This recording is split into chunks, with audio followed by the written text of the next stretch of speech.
Welcome, heroes and dreamers of the ancient world. Tonight, we invite you to embark on a peaceful journey through the timeless myths of Perseus, Jason, and Orpheus, legends filled with wonder, courage, love, and loss. These are the stories that shaped the imagination of ancient Greece, carried across centuries, and now shared with you. Before we begin, take a moment to dim the lights, settle into a comfortable place, and let the world of gods and heroes guide you gently toward rest. This video is designed to help you relax, unwind, and drift into sleep as you listen to the soothing rhythm of these ancient tales. We'd love to know, where in the world are you listening from tonight? Share your country or city in the comments below. It's always incredible to see how these stories connect dreamers across the globe. And if you enjoy this journey into myth and legend, don't forget to like this video, subscribe to the channel, and tap the bell icon so you'll never miss a chance to fall asleep to the greatest stories ever told. Now, close your eyes, breathe deeply, and let the adventure begin. Imagine you are gathered beside a quiet hearth just after dusk. The lamps are low, the air is cool, and even the dust motes seem to drift in slow motion. I am your storyteller for the evening, and our story begins with one of Greece's most famous heroes, Perseus. Everything I tell you comes from respected ancient writers such as Hesiod, Pindar, and Apocrypha. I will guide you through each event, step by step, speaking in clear words so you can follow with ease, and, if you wish, drift into calm sleep while the story settles in your mind. Our story begins in the city-state of Argos, a proud place on the Peloponnese Peninsula. The ruler of Argos is King Acroeus. Acroeus enjoys strength and wealth, yet one worry shadows his life. He has no son to inherit his throne. In Greek tradition, a king with no male heir often seeks advice from the oracle at Delphi. Acroeus travels there, hoping for good news. The oracle, speaking for the god Apollo, gives him a frightening answer. She says, "You will not father a son. Instead, your daughter will bear a boy, and that boy will grow to end your life." The message is direct. Greek stories show oracles rarely deceive, and their words cannot be dodged by clever tricks. Acroeus returns to Argos filled with fear. He reasons that if he can keep his daughter Dano away from every possible husband, the prophecy will fail. So he orders the finest metal workers to build a bronze chamber under the palace courtyard. This hidden cell has smooth walls, no door, and only a narrow opening in the ceiling for light and air. Dano, still young and innocent, is shut inside. Servants lower her meals on ropes and pull the ropes back up. The king thinks that no man can reach her, so no child can be born. Yet the myths remind us that human walls cannot stop gods. The chief god, Zeus, notices Danae's beauty and her sadness. He decides to visit her. Gods in Greek tales often change shape to reach mortals unnoticed. Zeus becomes a shower of fine gold dust, like sunlight broken into 1,000 sparkles. The golden rain drifts through the roof gap and lands in Danae's lap, where it gathers into the figure of the god for a brief moment of gentle comfort. Soon after, Dano knows she is with child. Months pass in the bronze room. Dano gives birth to a healthy boy. She names him Perseus, a name that scholars think may mean one who brings the light. The baby's cries echo against bronze walls, and the secret cannot last. Servants report the news to Greek kings fear the anger of the gods if they harm relatives directly. Perseus will not murder the child with his own hands. Instead, he chooses another harsh method. He orders carpenters to build a large wooden chest strong enough to float. Iron bands wrap its sides. Dano and baby Perseus are locked inside. Soldiers carry the chest to the Aegean shore and set it afloat. Waves pull it away from land. The king stands on the beach until the box is only a dark speck. He hopes the sea will remove the threat far from his sight, yet he still avoids blood on his hands. Inside the chest, mother and child face wild waters. Ancient poems describe days and nights of relentless rocking. Dano calms Perseus with lullabies and gentle stories. She prays to any friendly power she can, name Poseidon of the seas. At last, the chest bumps against land. The island is Seriphos, one of the western Cyclades, a fisherman named Dictys, whose name fittingly means net, is hauling in his morning catch when he sees the strange box. He pries it open and finds Dano and the child alive but weak. He and his wife share fish, stew, fresh water, and a blanket, promising safety. Years pass in peaceful routine. Perseus grows strong, learning to mend nets, steer small boats, and read changes in weather by the shape of clouds. Dano helps local women dye wool and weave cloth. These quiet years show a pattern common in myths. Heroes often rise from humble surroundings after great danger. But Seriphos also has a ruler, King Polydex, who is Dictys's older brother. Unlike the kind fisherman, Polydex holds restless ambition. Polydex sees Dano and desires her for his wife. Dano refuses. Perseus, now a tall youth, protects his mother. The king plans a scheme. He announces a grand feast, claiming it honors a distant wedding. According to island custom, every guest must bring a gift of horses, a symbol of wealth and respect. Polydex knows Perseus owns no horses. When the lad arrives empty-handed, other guests laugh. Stung by shame and determined to defend his mother's honor, Perseus speaks hastily. If horses are beyond me, I will bring a gift greater still, the head of Medusa, the Gorgon. Medusa is no ordinary foe. She is one of 3 Gorgon sisters, the only mortal among them. Snakes twist in place of her hair, and one direct look into her eyes turns living flesh to stone. The hall falls silent. Polydex accepts the bold promise, hoping Perseus will never return. Greek society values oaths. Once spoken, they become binding forces. Perseus realizes his careless vow now places him on a dangerous path. He seeks guidance at a small shrine to Athena, goddess of wisdom and battle skill. According to myth, Athena favors clear-minded heroes. She appears to Perseus in shining armor, offering advice. Hermes, swift messenger of gods, soon joins, ready to help. The gifts are 4 in number.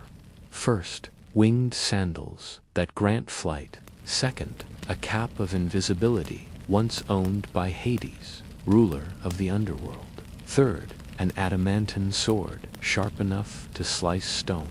Fourth, a special leather satchel called a cabeces, able to hold Medusa's head without danger.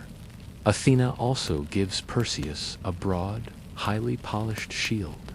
By using the shield's mirror-like surface, Perseus can view Medusa indirectly and avoid her fatal gaze. With these tools, Perseus leaves Seriphos to begin his quest. The young man who once drifted helpless in a wooden chest now steps toward unknown western lands, carrying the hopes of his mother and the favor of 2 major gods. the story teaches two main lessons valued by ancient Greeks. First, prophecy cannot be escaped by force. Attempts to outsmart fate often set it in motion. Second, courage, mixed with respect for divine guidance, can turn impossible odds into achievable goals.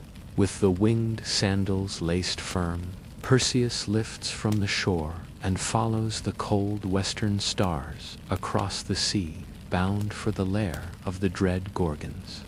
Perseus begins his journey at dawn, the sky a pale band of pink over the quiet sea. The winged sandals that Hermes lent him feel strange at first, like shoes made of wind and birdsong, but he soon learns their rhythm.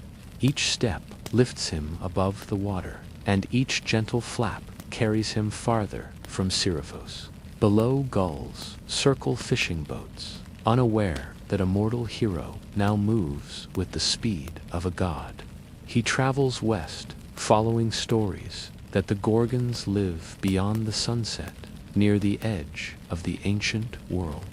Yet the route is unclear. Athena has warned him.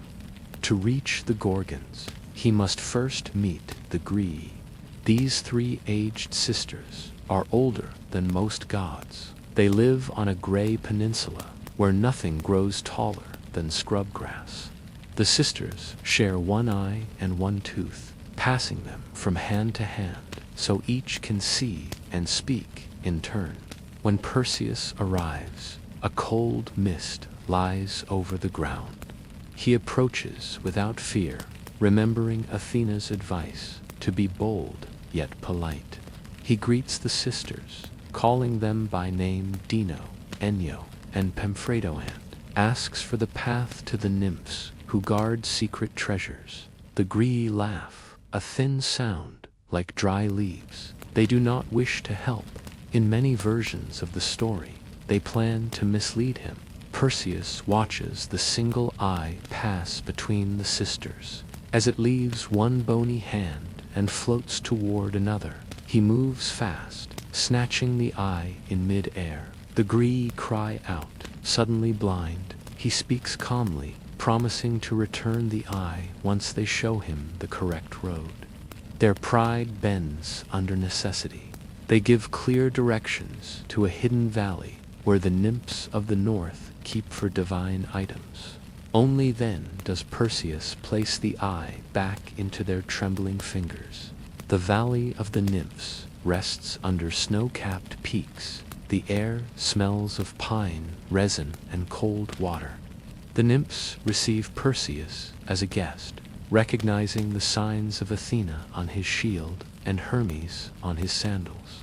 They present him with three gifts. The first is a cap of darkness from Hades himself. When worn, it hides the wearer from all sight. The second is a curved sword of adamant, metal harder than any earthly iron. The third is a strong leather bag called a cabeces, large enough to hold a head, yet sealed tight so no harmful magic can escape. Perseus thanks the nymphs, careful to show respect. Greek tales remind us that courtesy to lesser divinities often protects travelers better than armor. Armed with these tools, Perseus flies onward until the ground beneath turns to lifeless rock. At last he reaches the Gorgon's lair, a shore of black stone where no bird sings. Two immortal sisters, Steno and Euaryle, sleep among shards of ancient statues, the remains of past adventurers turned to stone. Near them lies Medusa, the only mortal Gorgon. Her hair hisses with living serpents. Even asleep, her face holds a power that can freeze life. Perseus remembers Athena's final instruction: look only at her reflection. He floats just above the ground, the cap of darkness hiding his shadow. Holding the polished bronze shield before him like a mirror, he sees Medusa's face reflected, but not directly. He times his breath with the slow rise and fall of hers. Then, in one swift motion, learned from years of net casting, he swings the adamant sword. The blade meets flesh with no sound. Medusa's eyes never open. Her head separates cleanly and lands upon the sand. In the same instant, two beings leap from her neck. One is the winged horse Pegasus, white as sea foam. The other is Chrysaor, a warrior in golden mail. These children of Medusa and the sea god Poseidon vanish into the sky before Perseus can marvel. He slips the head into the cabeces and knots the drawstring, careful not to let a single serpent peek out. Around him, the immortal sisters wake and scream, but his cap of darkness keeps him unseen. He rises on winged sandals and leaves the island behind. The return flight should be simple, yet Greek myths often add tests, even after a hero's claim of victory. Perseus crosses Libya, and as he passes low, a few drops of Medusa's blood fall upon the sand. From these drops, deadly snakes spring forth, becoming the first vipers of that desert. The story teaches that actions, even noble ones, can release unforeseen dangers into the world. Further along the coast, Perseus sees a strange sight.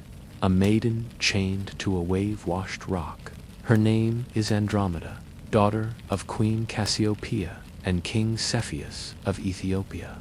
Cassiopeia once boasted that her beauty surpassed that of the sea nymphs. The sea god, Poseidon, punished this pride by sending a sea monster, Ketos, to ravage the coast. The oracle declared only Andromeda's sacrifice could calm the god. Now the monster draws near, its back like a dark island rising from the waves. Perseus weighs his choices. He could fly on, keeping his promise to bring Medusa's head to Seriphos. Yet hero stories value rescue and honor. He asks Cepheus for permission to fight Ketos, offering his help in exchange for Andromeda's hand in marriage. The king, seeing no other hope, agrees. As Ketos surges forward, Perseus dives. Some tellings say he used his sword, darting around the creature's jaws. Others say he showed the monster Medusa's head, turning it to stone where it stood. Either way, the coast is saved. The grateful king and queen grant Andromeda to Perseus. The hero chases off Phineus, a jealous suitor, again using the Gorgon head's power to render him a statue of salt white fear. With Andromeda beside him, Perseus resumes his journey. They stop briefly in Ethiopia for a wedding feast, then cross back over the sea. At Seriphos, they find Polydex still pressing Dano to marry him. Perseus steps into the king's hall, opens the cabeces, and reveals Medusa's face. Polydex and his courtiers harden into stone. Peace returns to the island. Dictys, the kind fisherman, becomes king in his brother's place. Perseus does not keep the head. He presents it to Athena, who sets it at the center of her shield, the Aegis, so its gaze can protect the city of Athens in future wars. Hermes receives the winged sandals. The cap of darkness returns to Hades, and the sword is placed in a sacred temple. Proper return of gifts shows respect and closes a hero's bargain with the gods. The tale reminds us of three key ideas cherished by the ancient Greeks. First, promises carry weight. Even words spoken in haste can set one upon a life-changing path. Second, courage works best when guided by wisdom and divine favor. Third, righteous action, rescuing the innocent, punishing arrogance, restores balance to the world. With these deeds complete, Perseus sails north with Andromeda and his mother. Their ship heads toward Thessaly, unaware that one final twist of fate still lies ahead. But that, as the old storytellers say, is a matter for another night. After severing the head of Medusa, Perseus ascended into the sky on the winged sandals gifted by the gods, bearing the Gorgon's dread visage within the enchanted cabeces. As he flew westward, the winds carried him over desolate lands and boundless seas. Beneath him sprawled the sands of Libya, and as drops of Medusa's blood fell from the severed head, they birthed venomous serpents that would henceforth haunt the region. So did the Gorgon's power continue to sow terror even in death. Perseus journeyed onward, the cap of Hades veiling him from mortal sight. At length, his path led him to the coast of Ethiopia, where a grievous sight met his eyes. Upon a rocky crag above the foaming sea, a maiden of surpassing beauty was bound fast with chains, her arms stretched helplessly against the stone. The breeze toyed with her dark tresses, and her tears mingled with the salt spray. This was Andromeda, daughter of King Cepheus and Queen Cassiopeia. Perseus alighted and approached the hapless girl. In wonder he beheld her, for never had he seen a maiden fairer. He gently questioned her plight, and though shame made her avert her eyes, she revealed the cause of her woe. Her mother, Cassiopeia, in reckless pride, had boasted that her beauty surpassed even that of the Nereids, the daughters of Nereids. Angered by this insult, the sea nymphs had appealed to Poseidon, who loosed upon the land a fearsome sea monster, Ketos, to ravage Ethiopia's shores. To appease the god and stay the beast's destruction, the oracle of Ammon had decreed that Andromeda be offered in sacrifice. Even as Andromeda spoke, the waves grew troubled, and in the distance, the dread form of Ketos arose, surging through the deep with jaws agape. Perseus, moved by love and valor, vowed to rescue her. He soared aloft, calling upon Athena and Hermes to lend him strength, and from the heavens he descended in swift attack. With the adamantine sickle that had shorn Medusa's head, he struck at the monster, darting through the air as it thrashed and roared. Again and again he smote, until the sea was dyed red with the creature's blood, and at last Ketos sank lifeless into the depths. The people of Ethiopia, who had watched in dread and hope from the shore, now cried out in joy and hastened to unbind Andromeda. King Cepheus and Queen Cassiopeia welcomed Perseus as a savior and, true to their word, gave their daughter to him in marriage. A great feast was held, and the halls of Cepheus rang with songs of praise for the hero. Yet the joy was short-lived for Phineus. Betrothed of Andromeda, before these events, stormed into the hall with armed men, claiming his right to the maiden. Battle broke out amid the revels, and Perseus, seeing the tide of foes gathering against him, drew forth the Gorgon's head.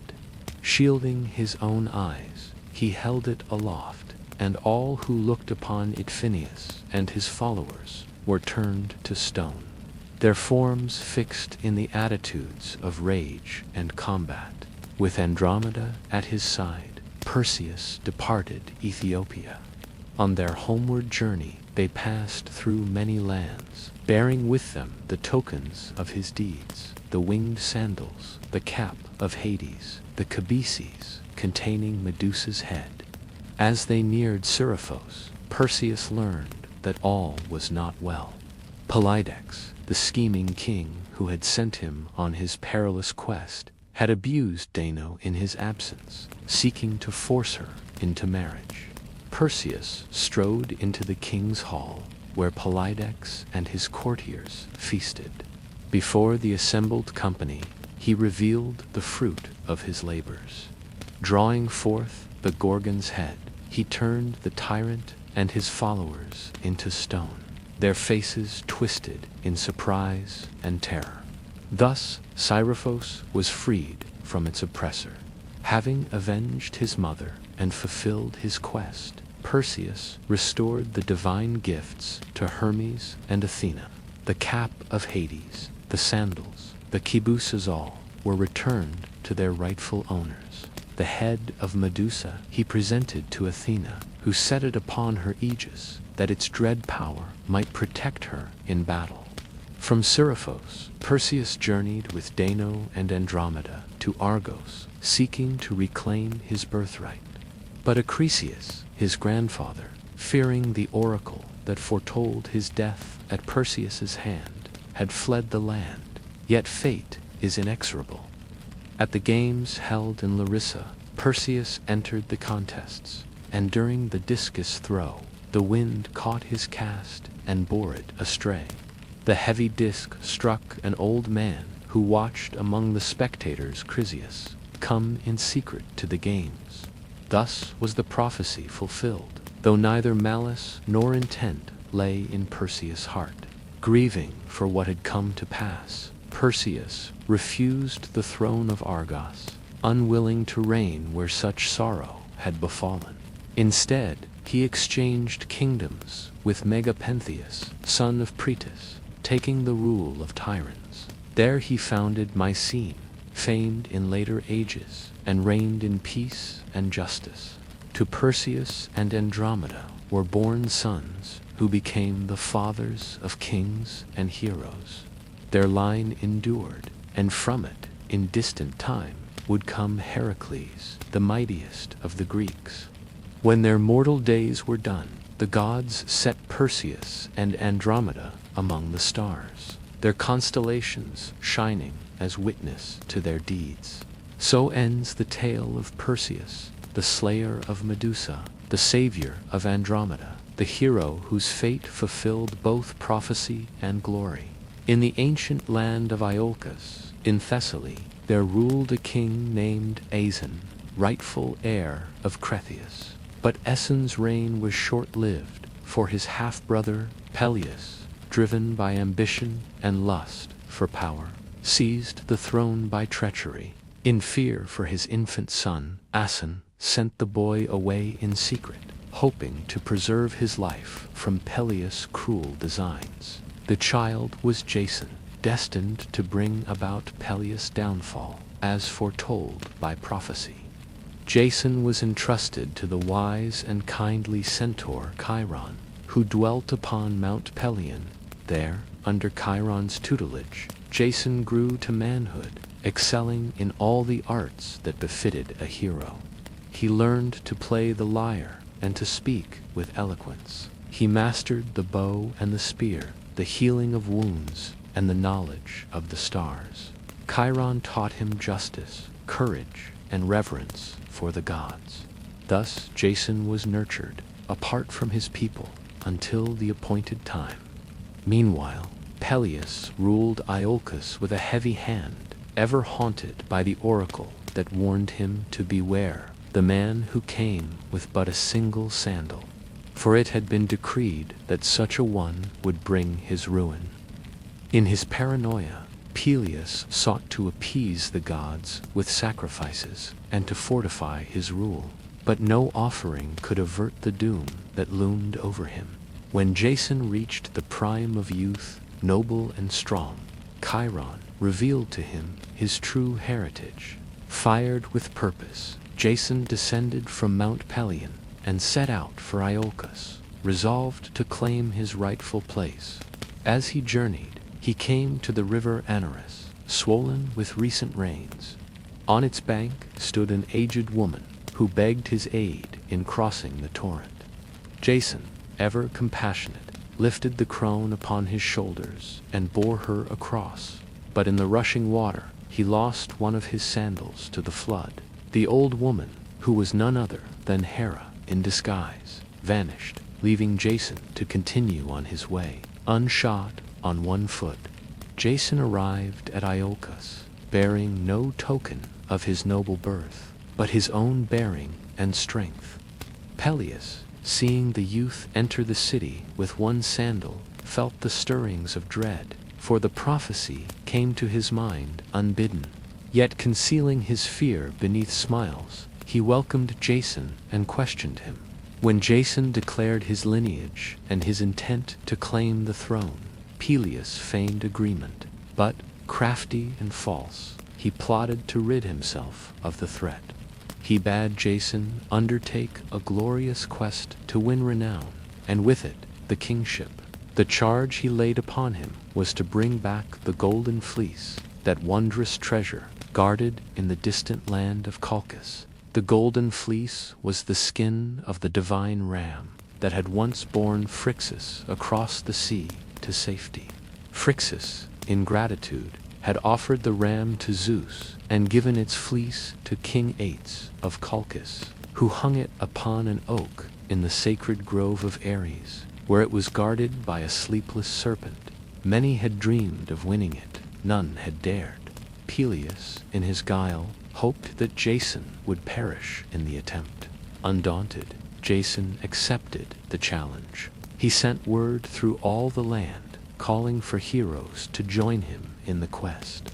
And so, the noblest of Greece assembled, drawn by the promise of glory. There came Heracles, mightiest of men, and Orpheus, whose music could charm all living things. Castor and Polydeuces, the Dioscuri, came, and Zetes and Calais, winged sons of Boreas. From every corner of Hellas, the bravest gathered, and the shipwright Argus, with Athena's aid, built for them a ship, the Argo, swift and sturdy, adorned at its prow with a speaking beam fashioned from oak of Zeus's sacred grove at Dodona. When all was prepared, the Argonauts assembled upon the shore. Jason, clad in a cloak woven by Pallas Athena, took command, and they made sacrifice to the gods, praying for fair winds and safe passage. The Argo slipped from the land into the sea, and with oar and sail, the heroes embarked upon their perilous voyage. The people of Iolcus watched them depart, their hearts filled with hope and fear. Peleus, standing upon the citadel, gazed after the ship until it vanished upon the horizon, and in his heart he rejoiced, thinking himself free at last of the danger. Thus Jason set forth, bearing the hopes of his house and the will of the gods. Many were the trials that awaited him, and great the deeds he would accomplish before the Golden Fleece might be won. But now the sea stretched before him, wide and unknown, and the fate of the Argonauts hung upon the favor of the immortals and the valor of men. With prayers to the gods and the favor of fair winds, the Argo left the shores of Iolcus behind.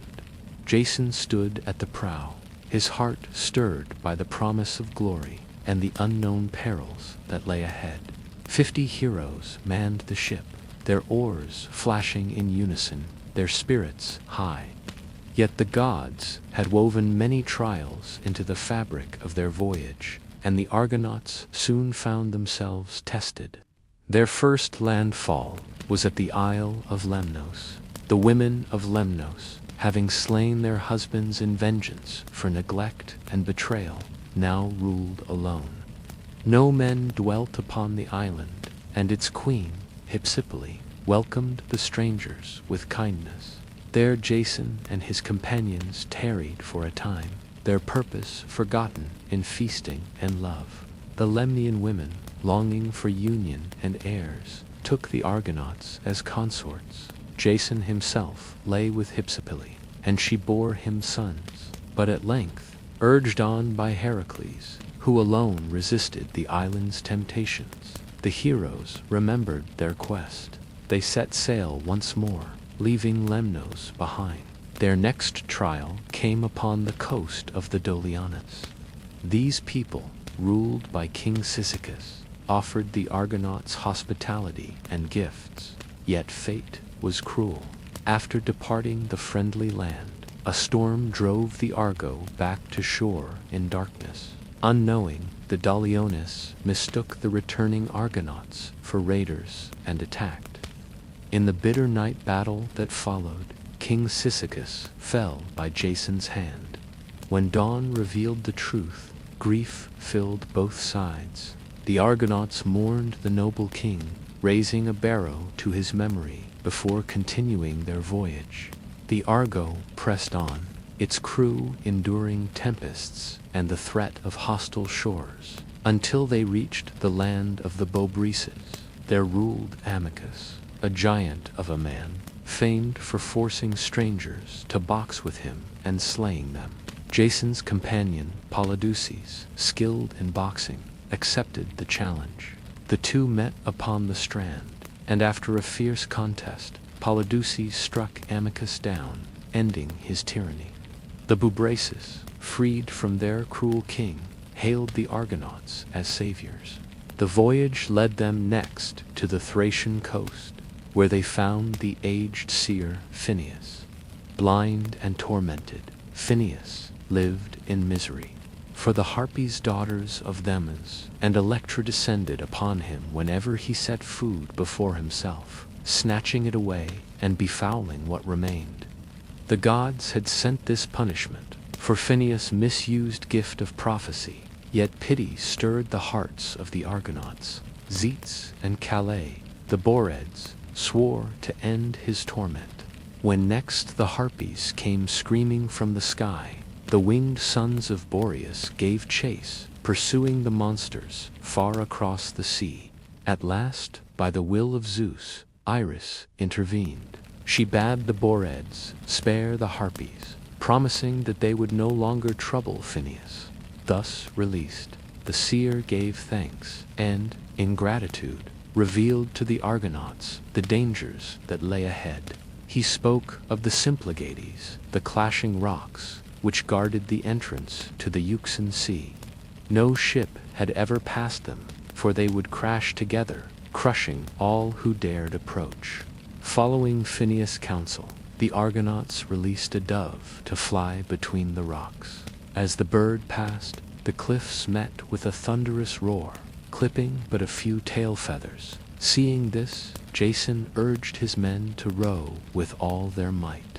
The Argo sped forward, and as the rocks drew together, the ship slipped through, losing only its stern ornament. From that day, the Symplegades stood fixed, their menace ended. Beyond the clashing rocks, the Argonauts sailed the broad Euxine Sea, its waters dark and mysterious. They passed many strange lands, the domain of the Mariandyne, where they buried their comrade Idmon, slain by a wild boar, the realm of the Mythology, where customs were strange and foreign, and the shores of the Tiberenian Chalybs, fierce and warlike peoples. Everywhere they faced hardship and the wrath of both nature and men, but the gods watched over them, and their courage did not falter. At last, after countless trials, they came to Colchis, the land at the edge of the world. There rose the palace of King Aetes, son of Helios the sun, who held the Golden Fleece within the sacred grove of Ares. Jason and his company moored the Argo at the river's mouth, gazing upon the distant goal of their long and perilous journey. Yet they knew that the greatest challenges still lay ahead, for Aetes would not yield the fleece without further toil, and the gods' designs for Jason were far from complete. Thus ended the trials of the voyage, and so began the labors of Colchis. When Jason and his company reached Colchis, they drew the Argo to shore near the mouth of the river Phasis. From afar, they beheld the great city of Aia, where King Aetes, son of Helios and brother to Circe, ruled in splendor. The Golden Fleece itself hung upon an oak in the sacred grove of Ares, its shining coils guarded by a monstrous serpent, sleepless and terrible. The task ahead was daunting, yet Jason, mindful of his oath and his destiny, resolved to seek audience with the king.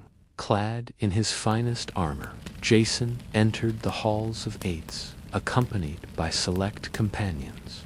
There he declared his purpose, asking for the Golden Fleece, not as plunder, but as a prize to be won by deed, in accordance with the laws of guest friendship and the customs of heroes. Aetes, dark of heart and suspicious of strangers, was angered by the bold request, but he masked his fury with craft.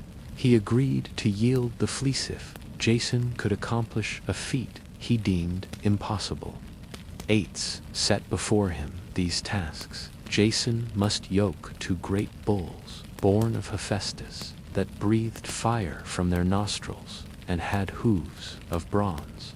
With them he must plow a field sacred to Ares. Then he must sow the furrows with dragons, teeth remnants of those Cadmus had once planted, and face the warriors who would spring forth, fully armed, from the soil. The Argonauts were dismayed at this cruel demand, for they knew none could survive it unaided. Yet fate and the gods had prepared a helper for Jason. Medea, daughter of Ates and niece of Circe, beheld the hero and was stricken by love. Hera and Athena, seeking to aid Jason, had stirred Aphrodite to move Medea's heart. Skilled in the arts of sorcery and the lore of Hecate, Medea wrestled with her feelings, torn between duty to her father and the burning desire to save Jason from death.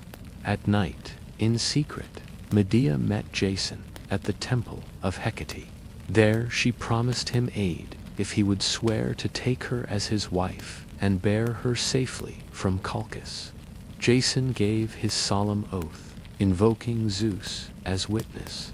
With that, Medea gave him a potent ointment, brewed from magical herbs, with which to anoint his body, shield, and spear. For a day and a night, this charm would protect him from fire and harm. She taught him also how to face the earthborn warriors, to cast a great stone among them, so that they would turn upon one another in confusion. When dawn came, Jason stood before Ates, who led him to the field. The bulls emerged, their breath a torrent of flame, their hooves striking sparks from the ground. Jason strode forth boldly, the magic salve guarding him against the searing heat. With strength and skill, he seized the bulls by the horns and yoked them to the plow.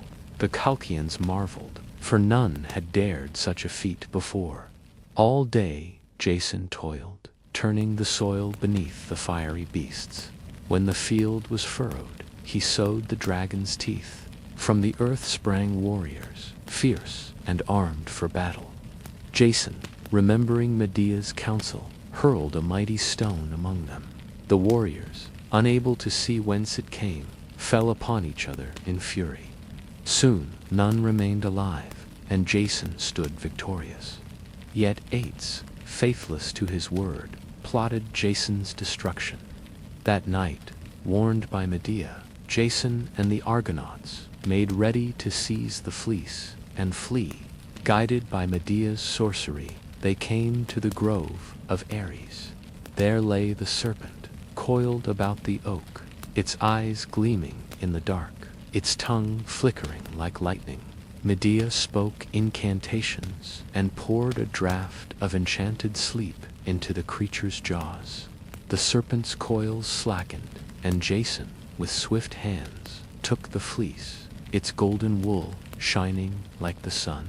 At once they hastened to the Argo and put out to sea, bearing with them Medea, who had forsaken her home and kin for love of Jason.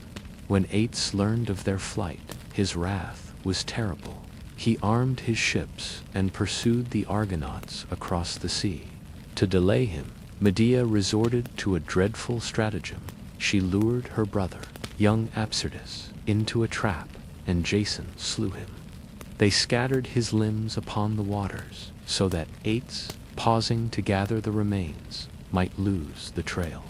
The gods looked with mixed favor upon these deeds. The Argonauts came to the Isle of Circe, who purified them of blood guilt, though she shuddered at the crime. Thence they sailed through perils unnumbered, past the sirens, whose voices lured sailors to their doom. The Argonauts, passing unharmed thanks to Orpheus, whose music drowned their song. Between Scylla and Charybdis, those dread monsters of the strait, and across seas that none had sailed before. At length they came to the island of the Phaeacians. Their king, Alcinous, moved by pity and honor, sheltered them. 8 men arrived, demanding Medea's return.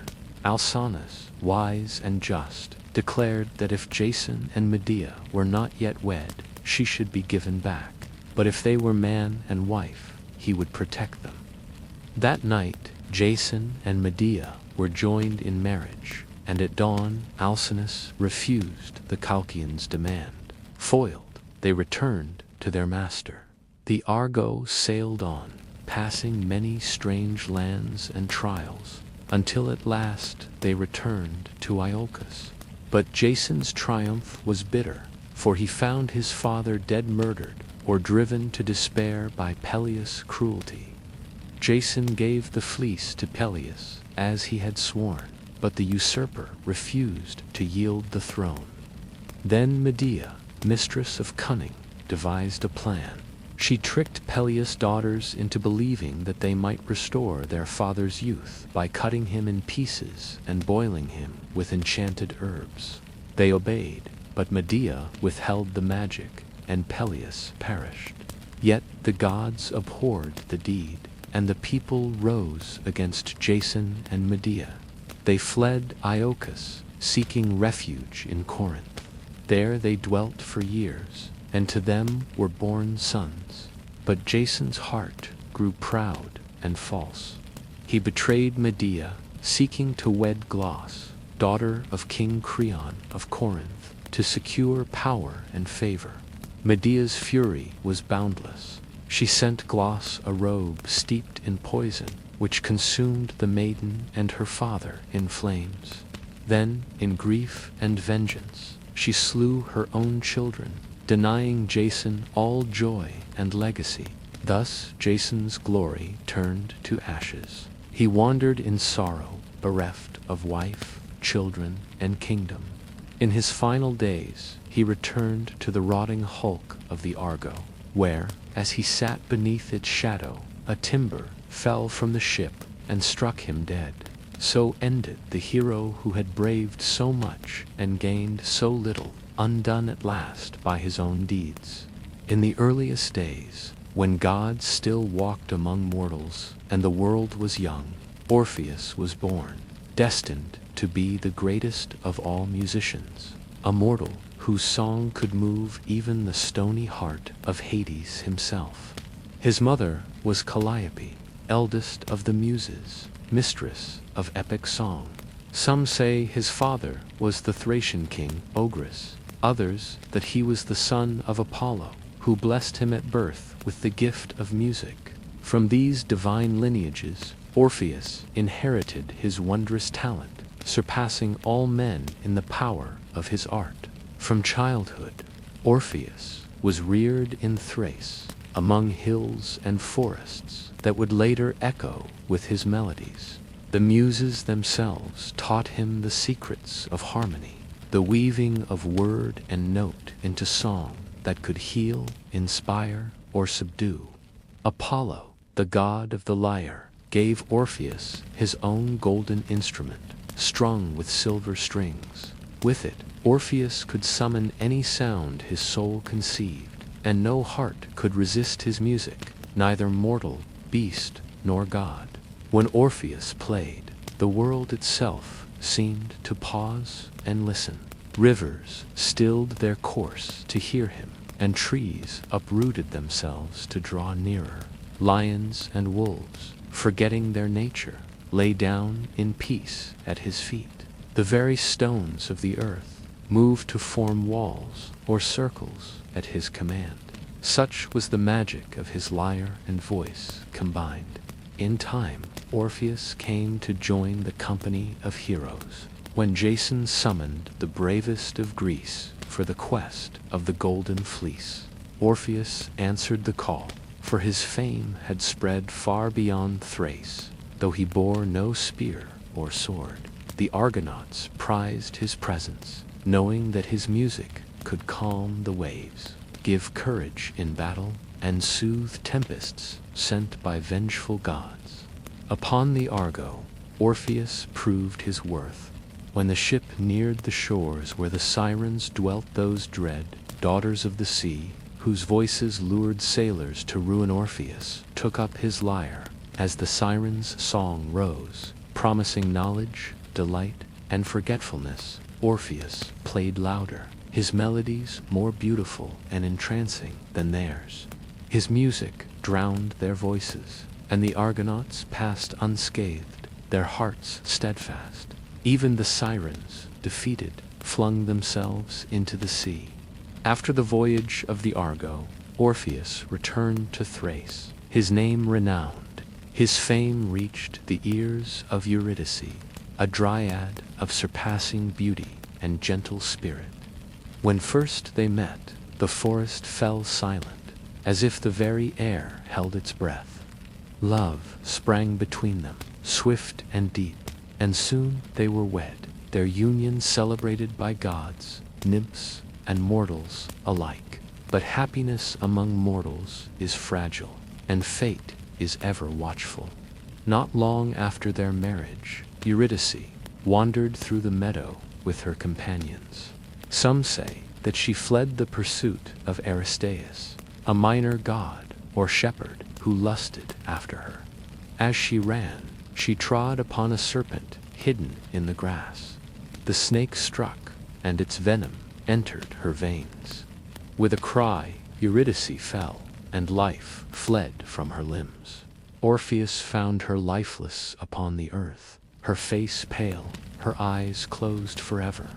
Grief beyond measure filled him, and from his lyre rose songs so sorrowful that even the gods were moved. The nymphs wept, the rivers overflowed their banks, and the trees shed their leaves in mourning. But Orpheus' sorrow could not be soothed, and at last he resolved upon a desperate course. He would descend into the underworld and seek to win his beloved back from the realm of the dead, armed with nothing but his lyre and his voice. Orpheus journeyed to the entrance of Hades. He passed beyond the gates of night into the land of shades. The spirits of the dead flocked to hear his song, forgetting for a moment their endless wandering. He crossed the dark river Styx Acheron. Lethean came at last to the black palace of Hades and Persephone, throned in the shadows. There, before the dread rulers of the underworld, Orpheus raised his lyre. He sang of love and loss, of the brief sweetness of life and the bitterness of parting. His song spoke of Eurydice, her beauty, her innocence, and his undying devotion. As the music filled the hall, all who heard it were overcome. The Furies themselves, who punished the wicked, wept tears of blood. Persephone's heart was softened, and even Hades, unmoved by prayer or sacrifice, was swayed by the beauty of Orpheus' lament. In the stillness that followed, Hades spoke. He granted Orpheus' plea, moved by the power of his song. Eurydice would be restored to life, but with one condition. As Orpheus led her back to the upper world, he must not look upon her until they both stood in the sunlight. If he turned to gaze upon her too soon, she would be lost to him forever. Orpheus agreed, joy mingling with dread, and the journey began. Through the blackness they walked, Orpheus ahead, Eurydice following. In the silence, Orpheus strained to hear her footsteps, but the underworld muffled every sound. Doubt crept into his heart. What if the gods had deceived him? What if some shade or trick of Hades followed in her place? At last, after what seemed an endless climb, Orpheus saw the first glimmer of daylight. Overcome with longing, fear, and hope, he turned to look upon Eurydice only to see her fade like mist, her arms reaching out to him in sorrow as she was drawn back into the depths. A final cry echoed from the shadows, and she was gone. Despair claimed Orpheus. He tried again to enter the underworld, but Charon denied him passage, and the gates of Hades were barred. He returned to the world above, a man bereft of joy. His lyre spoke only of sorrow, and his music became a lament that echoed through the mountains and valleys of Thrace. Thus, Orpheus, the greatest of musicians, lost his love to death, and his gift, though unmatched, could not defy the finality of fate. After the sudden death of Eurydice, Orpheus wandered the earth in unending grief. No solace could he find among mortals, nor could even the beauty of nature, which had once been his great joy, ease his sorrow. Where once he had sung of the glory of the gods, of love, and of the wonders of the world, now his lyre uttered only laments. The very forests and rivers mourned with him, and the stones themselves seemed to echo his sorrowful notes. But no tear, no melody, could restore what he had lost. At last, driven by the depth of his love and the despair that consumed him, Orpheus resolved upon a deed that no mortal before him had dared. He would journey alive into the realm of Hades to seek the return of Eurydice. Trusting in the power of his music and the righteousness of his cause, he descended to the gates of the Underworld, the domain of shadows and silence, where no living soul might venture without divine sanction. Guided by his sorrow and by the hope that still flickered in his heart, Orpheus found the entrance to that dread realm at Tenerife, in the southernmost reaches of the Peloponnesus. There yawned the cave that led to the world below, a place of dark mists and chill winds where even birds dared not fly. With steady purpose, Orpheus stepped within, his lyre slung across his shoulder, his voice ready to plead for what he had lost. Downward he journeyed through deep chasms and across desolate wastes where no sunbeam had ever shone.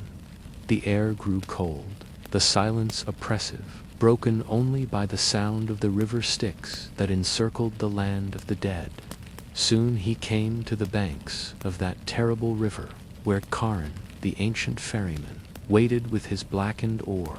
The wraiths of the newly dead crowded the shore, hoping for passage, but Charon denied them until their rites were done. When he beheld Orpheus, a living man, he barred the way. But Orpheus lifted his lyre and played, his fingers weaving a melody so mournful and sweet that the very currents of the Styx seemed to pause in their flow. Charon, moved beyond the power of words, lowered his oar and gave Orpheus passage, ferrying him across the dark waters to the further shore. There, at the gates of Hades, stood Cerberus, the three-headed hound that guarded the threshold, its eyes like coals and its mouths foaming with the fury of the underworld. The beast leaped to rend the mortal intruder, but Orpheus, undaunted, played once more. His music lulled the dread creature to stillness. Its three heads drooped in sleep, and its snarls were silenced. Past Cerberus, Orpheus ventured further, through the meadows of Asphodel, where the countless shades of the dead drifted aimlessly, recalling fragments of their earthly lives. Even these spirits, insensible to joy or sorrow, turned to listen to the song of Orpheus, as if some faint memory stirred within them. At last he came to the throne of Hades and Persephone, who ruled in the gloom. The king of the dead, stern and unyielding, sat in judgment over the souls of mortals, while Persephone, pale and beautiful, shared his throne, longing for the brightness of the world above. Before them Orpheus bowed, and raising his lyre, he sang. His voice told of love and loss, of the cruel blow of fate that had stolen Eurydice in the flower of her youth, of the agony of parting and the emptiness of life without the beloved. His fingers drew from the lyre such sounds as no ear had heard before, music that seemed to weep and hope at once. He sang not only for himself, but for all who had ever known sorrow, and even the stones of Hades' hall seemed to soften at his plea. The Furies, whose hearts knew only vengeance, wept black tears. Sisyphus paused beside his stone, Tantalus forgot his thirst, and Ixion's wheel slowed in its endless turning.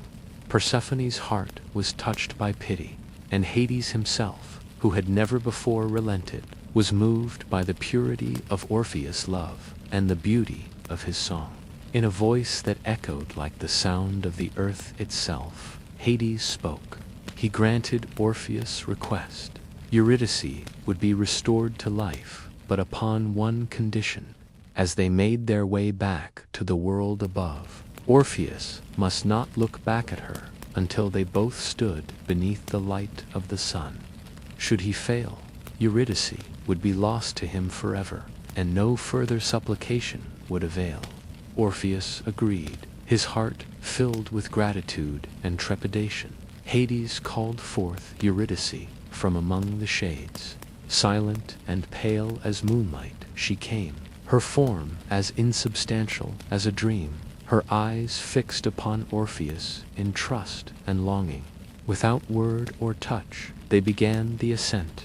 The path was steep and winding, rising through the dark caverns of the underworld toward the light above. Orpheus led the way, his lyre silent now, for no melody could guide him through this final trial. Behind him he heard no sound, and the silence filled him with doubt. Was Eurydice truly there, or had the gods tricked him? Did she follow, or was he forever alone? Step by step he climbed, the weight of his love and fear heavy upon him. The faint light of the world above began to glimmer ahead. With each stride the temptation grew, at last, unable to bear the torment of uncertainty. Just as his own foot touched the bright threshold of the upper world, he turned his head to behold her. But even as their eyes met, she was drawn backward, her form fading like mist before the morning sun. One final cry she uttered of grief, of farewelland. Then she was gone, reclaimed by the shadows. Orpheus reached out in vain, his fingers grasping empty air. He called upon the gods, he begged for mercy, but no answer came. The gates of Hades were shut to him, and Eurydice was lost.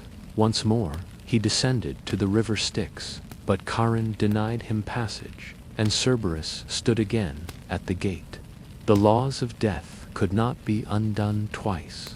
Stricken with despair, Orpheus returned to the world of the living. The sun's warmth mocked him. The flowers and trees that once had danced to his music seemed now only a reminder of what he had lost. He shunned the company of men and women, wandering the lonely places of Thrace. His lyre still sang, but only of sorrow songs that told of a love too deep for fate to permit, of a bond severed by the cruel decree of death. Thus did Orpheus, the greatest of mortal musicians, complete his journey to the realm of Hades' journey that won no lasting victory over death, but that left behind a tale of devotion and grief that would echo through the ages. After the loss of Eurydice, for the second and final time, Orpheus became a wanderer, forsaking the cities of men and the bonds of fellowship. Grief bound his heart, and the world, once vibrant with his music, seemed to him a place of sorrow and shadows. No longer did he sing of joy, nor did his lyre sound the praises of the gods.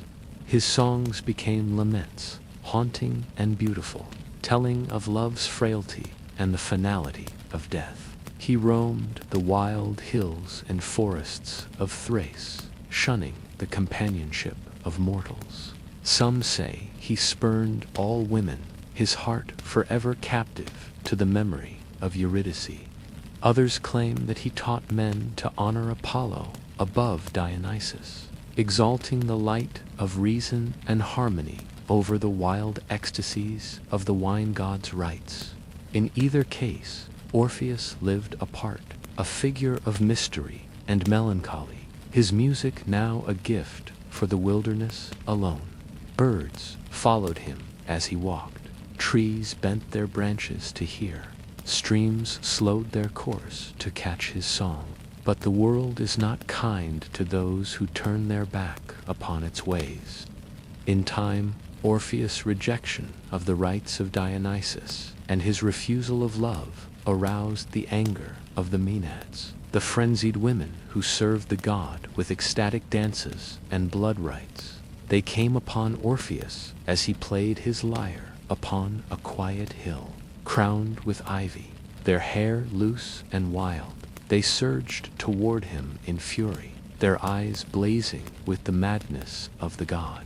At first, the power of his music stayed their hands. His notes were so sweet, so filled with sorrow and longing, that the Maenads wavered, their rage forgotten for a moment in the spell of his art. But Dionysus, watching from afar, hardened their hearts, and at last they fell upon him. They tore him limb from limb in their madness, scattering his flesh upon the hillsides and casting his head and lyre into the river Hebrus.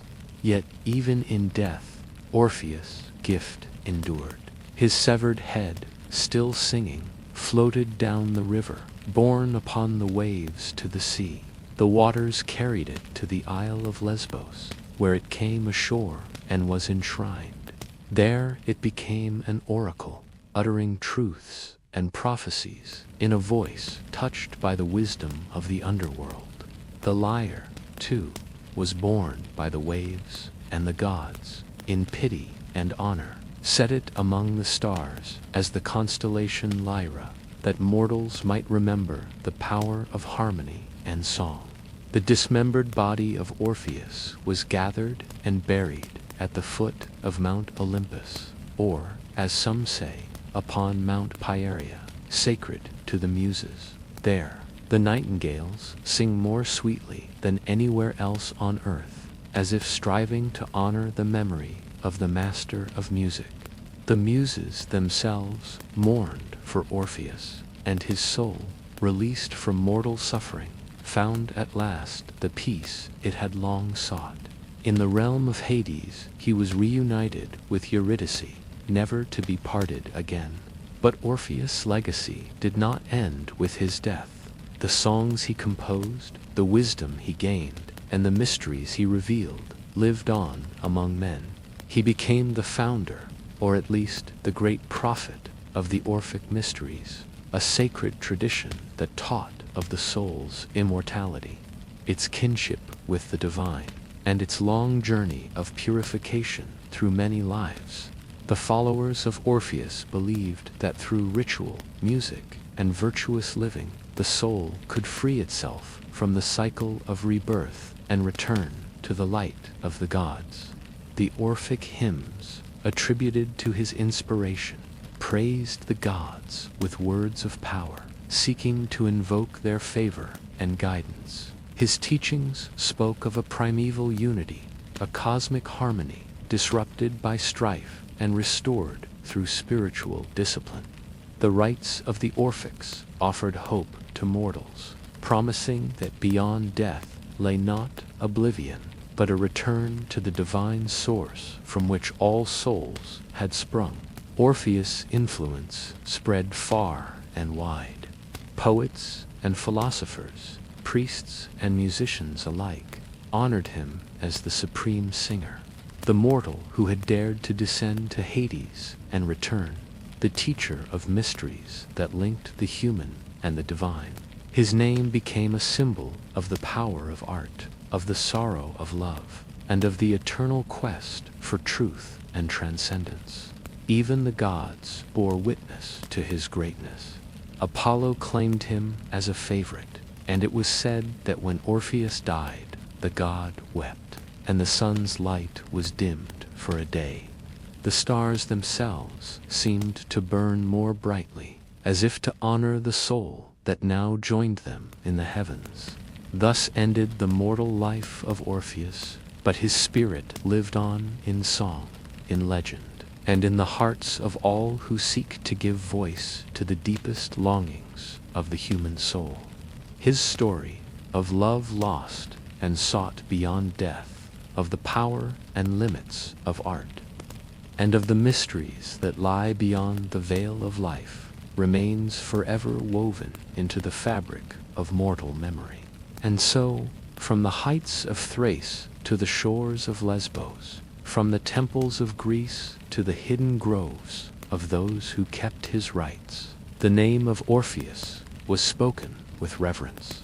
The night winds still carry his melodies, and in the quiet moments between day and night, it is said that his lyre may yet be heard, singing of love, loss, and the eternal harmony that binds all things together